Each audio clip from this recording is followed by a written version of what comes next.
अंत्येष्टि कर पाया। भरत उठा तलवार और काट दे ये कंधा, जो पिता की अर्थी को न लगा हो ये कंधा न करने का करता। कोई पिता अपने पुत्र को जन्म इसलिए देता है कि मेरी अंतिम समय में मेरा पुत्र मेरी अर्थी को कंधा काट दे। ये केवल सत्य रखने के लिए नहीं है भरत। ये हाथ जो अपने पिता को अंतिम समय में प्रणाम न कर पाए, ये हाथ जो पिता को अग्नि न दे पाए, क्या केवल भोजन करने के लिए?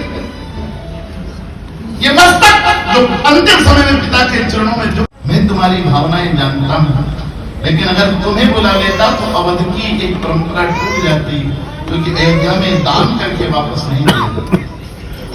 मैं समझाने बोले बेटा सुनो, एक बार की घटना में तुम्हारे पिताजी स्वर्ग गए हुए थे महाराज दशरथ, और लौट रहे थे देवराज इंद्र से मिलकर।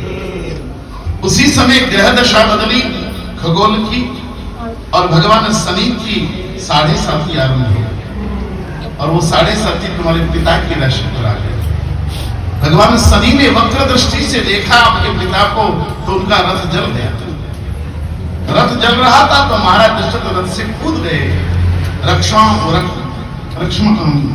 त्राहिमाम त्राहिमाम रक्षमाम रक्षमाम। उसी समय गिद्धराज जटायु आकाश में उड़ रहे थे, उन्होंने देखा कोई व्यक्ति गिर रहा है, तो उन्होंने अपने पंख पर आपके पिता को सुना और ले आए। दशरथ जी ने कहा गिद्धराज जटायु आपने मेरे प्राणों की रक्षा की, आप मेरे पिता समान हुए, क्योंकि जो पुनर्जीवन दे वो पिता होता है।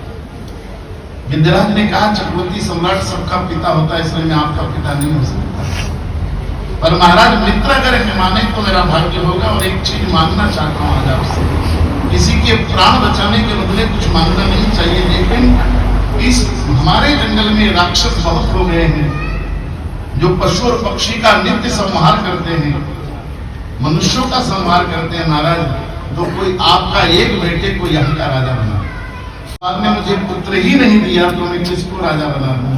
लेकिन हे गिद्धराज जटायु आपके पंख हाथ में लेकर आपको वचन देता हूं कि अगर भगवान ने मुझे कोई बेटा दिया तो मेरा पहला बेटा मेरा नहीं होगा, वो आपका बेटा होगा, और अयोध्या के राजा बनने से पहले वो यहाँ का राजा।